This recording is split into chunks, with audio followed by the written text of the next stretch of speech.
The morning light filtered through the cafe windows in that particular way it does in autumn, casting everything in shades of amber and gold. Sarah Mitchell stood at the counter, her young daughter Emma perched on her hip, both of them studying the menu board with the kind of concentration that comes from treating a simple outing as something special.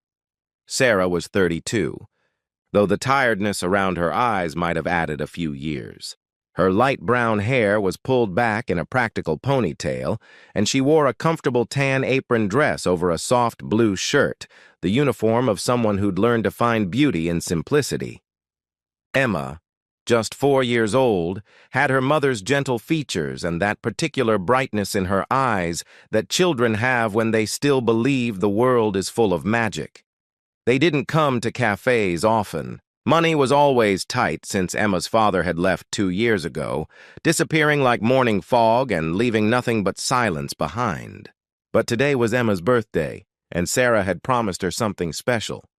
Even if special meant hot chocolate and a muffin shared at a small table by the window. "Can I have the one with the marshmallows, Mommy?" Emma whispered, her small hand clutching her mother's shoulder. "Of course, sweetheart," Sarah said softly, kissing her daughter's forehead. "It's your special day." As they waited for their order, Sarah noticed him. It was hard not to. He stood near the window, tall and well-dressed in a dark blue blazer over a brown sweater, the kind of man who carried himself with quiet confidence. His dark hair was perfectly styled, and even from across the room she could see the expensive watch on his wrist. He looked out of place in this modest neighborhood cafe, like a page torn from a different book entirely. His name was Michael Harrison, though Sarah didn't know that yet. At 38, he'd built a technology company from nothing, turning late nights and determination into something most people would call success. But lately, success felt hollow. The penthouse apartment was silent. The awards on his wall gathered dust, and the engagement ring he'd bought 3 months ago still sat in its box. After his fiancée decided she loved his bank account more than she'd ever loved him. He came to this cafe sometimes, in this quiet neighborhood far from his office, because here nobody knew his name or expected anything from him. Here, he could just be another person buying coffee. Emma had been watching him, Sarah realized. Her daughter had gone very still, her eyes wide and fixed on the man by the window. Then, in that clear, carrying voice that only children possess, Emma spoke. "Mom, that's the man from my dream." The words seemed to hang in the air. Several people turned to look. Sarah felt her cheeks flush with embarrassment, but Emma wasn't finished. She was pointing now, her small finger aimed directly at Michael Harrison. "That's him, Mommy. The one I told you about." Sarah remembered. For the past week, Emma had been talking about a dream she'd had, about a man who played with her in a big house with lots of windows. A man who'd held her hand and called her sweetheart and made her feel safe. Sarah had assumed it was Emma's way of processing the absence of her father, a child's imagination filling the empty space in their lives. But now Michael Harrison was walking toward them and Sarah couldn't move. He had frozen the moment Emma spoke, his expression shifting through surprise, confusion, and something else, something that looked almost like recognition. "I'm so sorry," Sarah began, her voice catching. "She's just a child, she didn't mean to." But Michael was kneeling down now, bringing himself to Emma's eye level. His expression was gentle, wondering. "Hello there," he said softly. "What's your name?" "Emma," her daughter replied, completely unafraid. "I'm 4 today." 4 years old, Michael said, and Sarah saw his eyes glisten slightly. "That's a very important birthday. Happy birthday, Emma." "Thank you," Emma said solemnly. Then she turned to Sarah. "See, Mommy? I told you he was real." What Sarah didn't know, what she couldn't have known, was that Michael Harrison had been having dreams too. Strange, vivid dreams that had started a month ago.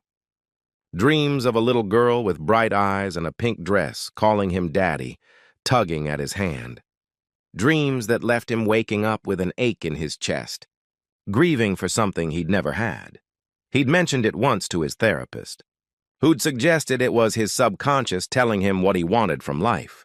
But standing here now, looking at this child who'd somehow recognized him, Michael wondered if there wasn't something else at work. Something he didn't have words for. "Would you Michael started, then stopped, looking up at Sarah. I know this is unusual, but would you let me buy you both something? To celebrate her birthday? Sarah hesitated. Every maternal instinct told her to be cautious, to protect her daughter from strangers, no matter how well-dressed or seemingly kind. But there was something in his eyes, a loneliness she recognized, a gentleness that seemed genuine. Please, Mommy, Emma whispered. He's nice.